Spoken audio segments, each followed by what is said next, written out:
Voltamos então com as nossas aulas de Introdução Bíblica 1, Pentateuco. Essa é a 11ª aula, vamos falar hoje sobre a Arca de Noé. Na aula passada falamos do dilúvio, mostrando como foram as primeiras antecedentes do dilúvio. Hoje falaremos um pouquinho da Arca, né? Esse navio grande que foi construído para abrigar toda essa população que havia na época de 8 pessoas, né? E população de animais de espécies diferentes. Então nós temos primeiro que descobrir que a arca era um navio de proporções bastante avantajadas. Ela tinha 300 côvados de comprimento, 50 de largura e 30 de altura. O côvado médio 45 centímetros, quase meio metro. Então nós temos 450 mil côvados cúbicos.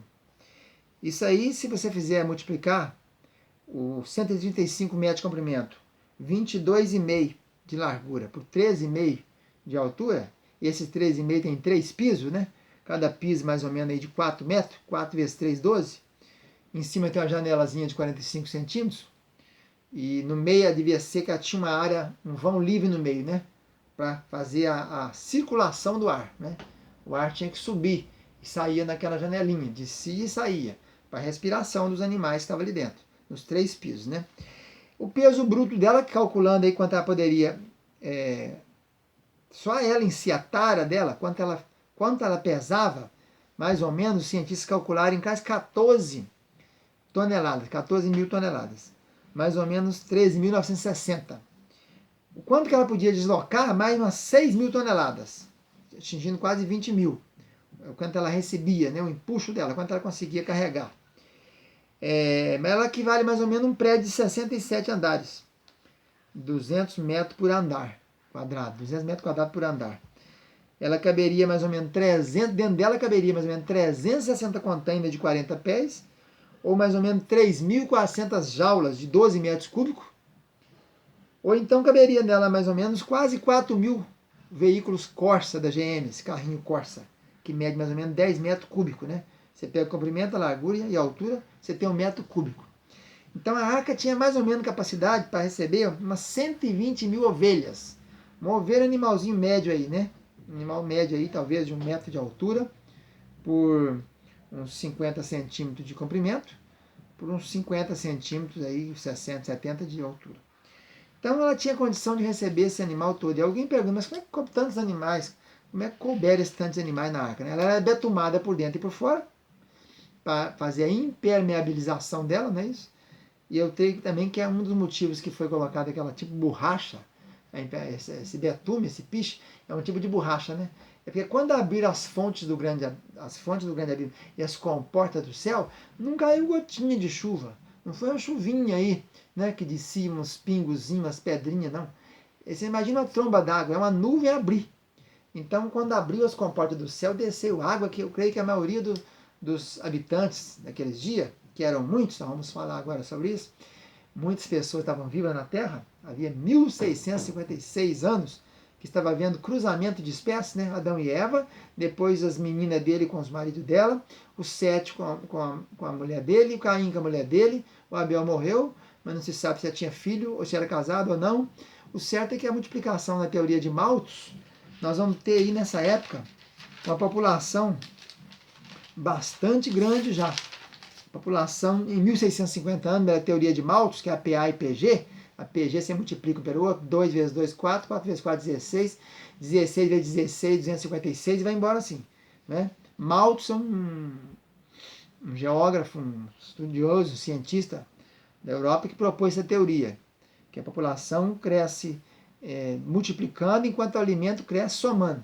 PG, PA, progressão aritmética, 2 mais 2, 4, 4 mais 4, 8, 8 mais 8, 16, 16 mais 16, 32. E a progressão geométrica multiplica pelo outro.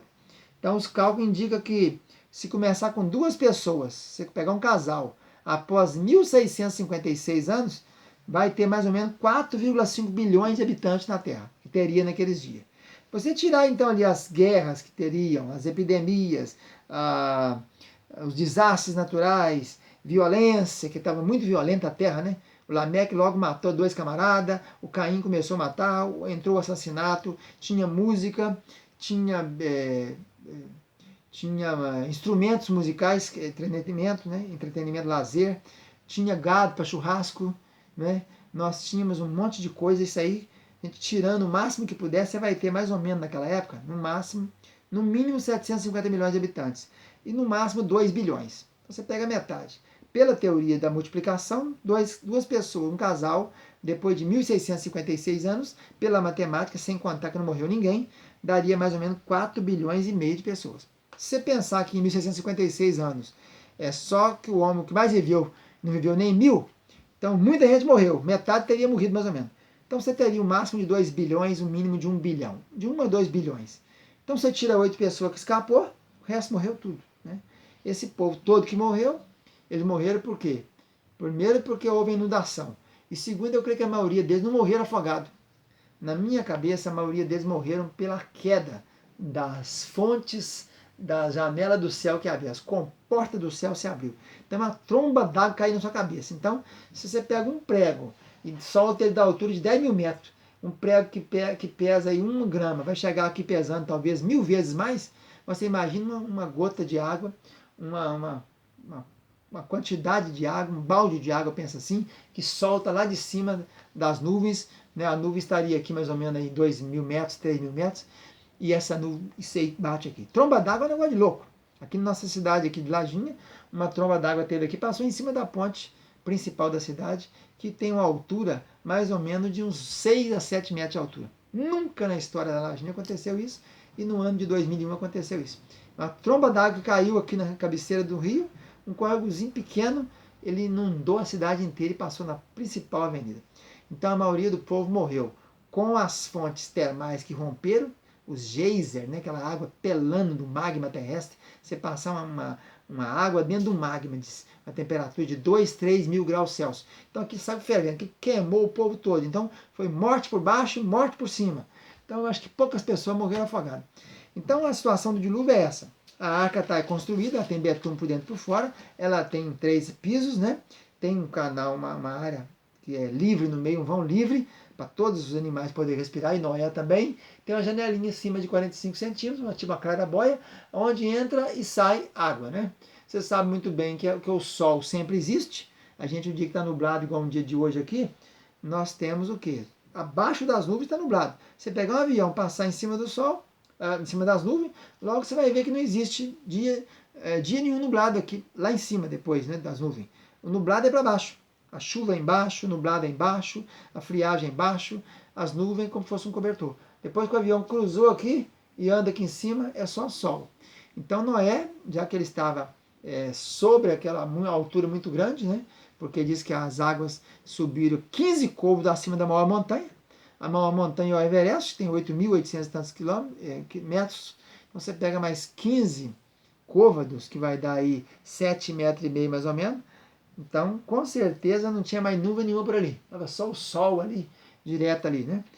Então ali ele foi colocando esses animais, e esses animais ficaram ali na arca. Diz que o dilúvio começou no ano 600. Você pega o Gênesis capítulo número 6 e 7, você vai ver isso. Capítulo 7, no ano 600 da vida de Noé, no mês segundo, ao 17 dia do mês, rompeu as fontes do grande abismo, e a janela do céu se abriu. Então, de baixo, água fervendo, pulando, mas grande força mesmo, muito forte. E em cima, a janela que se abre, como se arrebentasse uma represa. Então, cai tudo de uma vez. E depois você vai falar, que vai verificar aqui no capítulo seguinte, no 8,14, que no segundo mês, aos 27 dias do mês, a terra estava seca. Aí que Noé saiu fora da arca. Então, passou mais de um ano aí, né? Nós vamos continuar, então, com a nossa aula de Pentateuco, aqui direto de Lajinha, do Centro de Cultura Bíblica Bereshit, Faculdade Teológica Bereshit, Seminário Teológico Bereshit, Seminário Teológico Tabernáculo. Vamos continuar na sequência, na próxima aula, falando ainda sobre esses assuntos. Um abraço, até mais.